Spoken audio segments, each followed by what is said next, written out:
Next, I'd like to introduce Dr. Gerardo Conesa from Clínico del Mar in Barcelona, who did a brainstem cavernoma case about a year ago, and has the opportunity tonight to show you that case. It's a very interesting case, along with some DTI imaging that he did at the time. Dr. Conesa. It's a pleasure for me to be here. Thank you to Volume Interactions for the invitation. We've been using the Dextroscope now for 4 years, so we are currently doing all the cases, all the planification of all our cases, simple or complex cases with the Dextroscope. We think that in this way you can really have all the possible details, and the routine use of the system gives you the maximum of it. If you only use it for complex cases, then probably you are not going to get all the details you're not going to get all the details for all the cases. No? So we try to use it as a routine. This case is a 12 years girl that came to me 6 years ago. She was operated by Evandro Oliveira. That's a correction. I've been following this case since the beginning, and the parents of this girl went seeking for a counseling on what to do through several places in the world, and finally we came to operate on her in Seville. But it was Evandro Oliveira who really made the operation. She had formerly a mild sensory problem, and in the next 3 years she had 4 more. In the first time, everything came back after a mild problem, and then in the next 3 years she had these episodes. Every time it was a worse episode, so finally we decided that we had to operate. And the problem was, as Joe said, brainstem cavernoma, and I think that you will share with me the opinion that it was a difficult case because it was situated, as you will see, in the brainstem, in the anterior part. So the approach, I think it was difficult. Put your glasses on. I'll try to. So this is the case. This is the girl, and when you take out the skin. Sorry, what's now? We take out the skin, and this is the image as we usually see it in the beginning, with the orthogonal view, and here you can see the cavernoma standing in a bad situation, anteriorly placed. We can see it in a sagittal view. Maybe take out a little bit of the zoom. Here you have the exact location. It's in the upper part of the pons, and here you can see that when we have the coronal view, we can see that it's more on the right side than on the left side.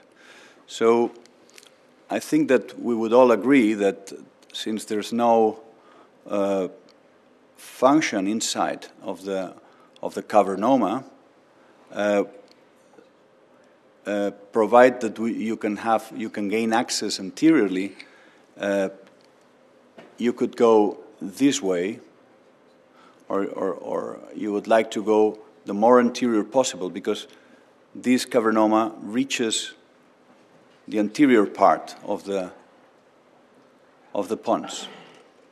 Okay, so what are the important features in this approach? Since, as I told you, some, in fact, she saw 4 neurosurgeons. I won't tell you who.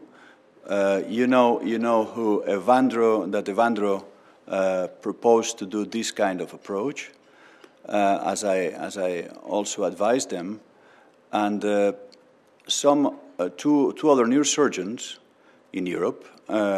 They said to go this way. All right. So one of the possibilities was to go this way, but then what you would like to know is what you have here. All right. And the other thing that you would think when you're seeing this is what is the relation between the clinoid processes and the vascular arteries up here, all right? So we will try to see this in the planification. So here we will color the cavernoma, and then we will try to get the out the MRI.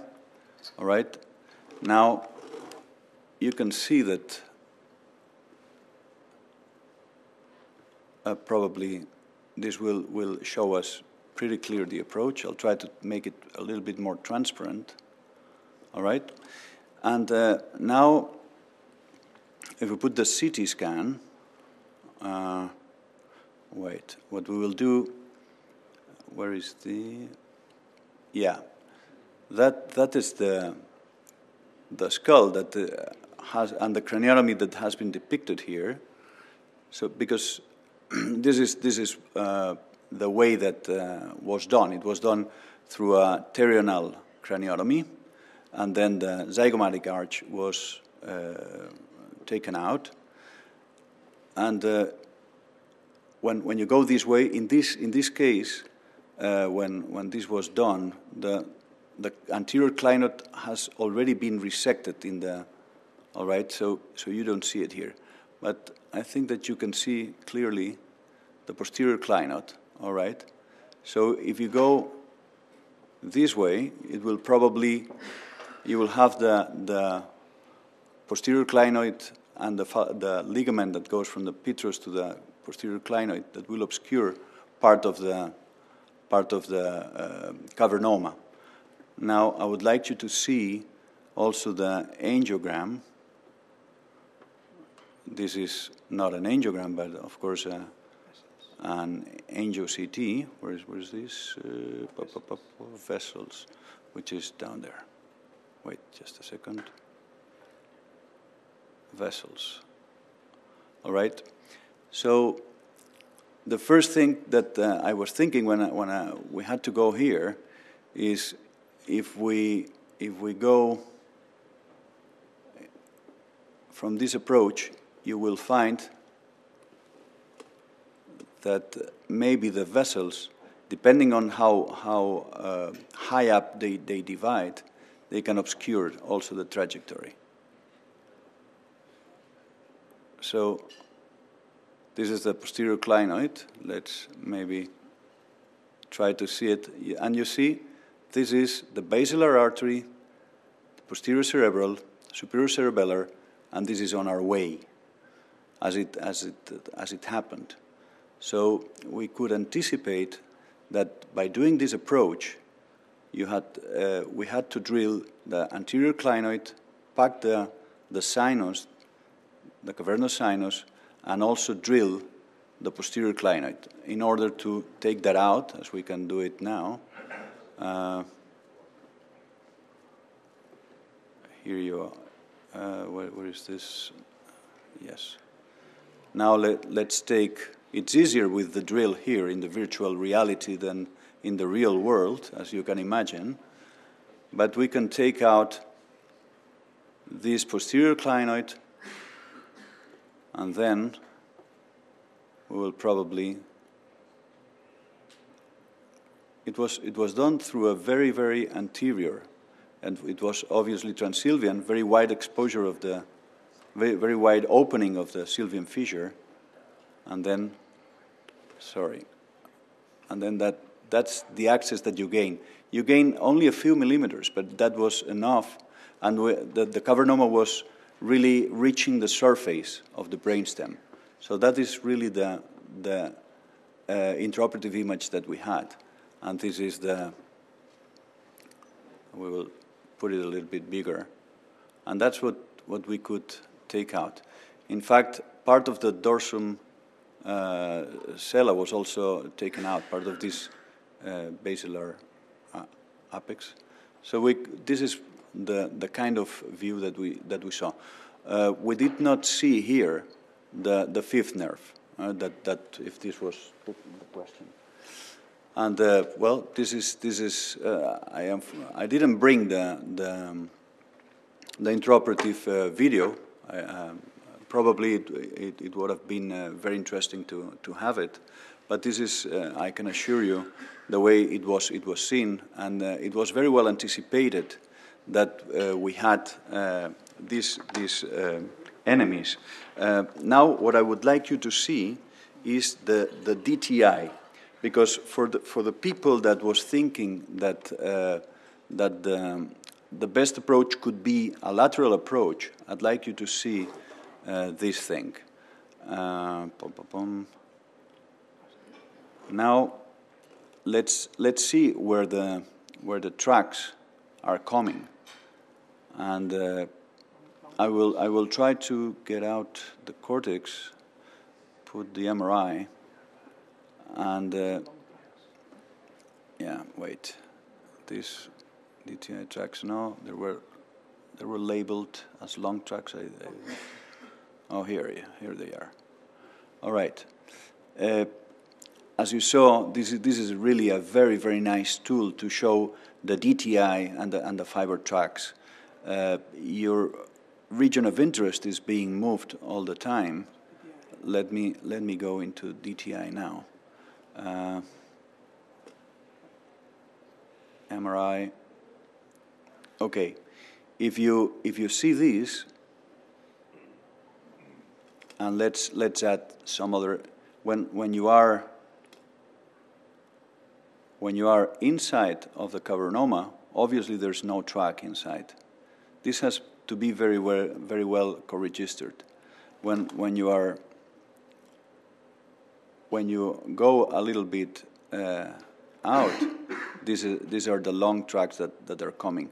Of course, as you know the direction, but you don't know the sense. So probably these more anterior are motor, and the more posterior are sensory. So this is if you go in this way, which could also be one of the ways to go, you will probably find, before reaching the cavernoma, all these long fiber tracks. So probably this will end in a hemiplegia or a long track problem. So I think that these DTI really show what you are probably going to think anyway, because the cavernoma really reaches the surface very anteriorly. But here you have the fact that in the lateral approach, you will probably find these tracks on the way. Okay, thank you very much.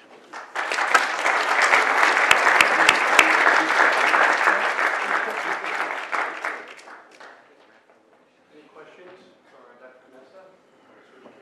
I think this is a really nice use for the system, particularly we think the DTI. Now, we don't have a lot of outcome measures yet with any kind of DTI, but I think that might have influenced how you came in. I think the other advantage, I probably would have come transpetrous or subtemporal, but anteriorly, like you would for a high basilar aneurysm. So the nice thing is, what I would have done potentially is run through both scenarios. So first trying to approach it the way you came, and then trying approaching it. The advantage of the transpetrous or subtemporal, I think, is you don't have to deal with so many of the arteries in the way, and you don't have to drill both the posterior clinoid and the anterior, either clinoid. But then you've got the fifth nerve to contend with, so it's kind of a balance.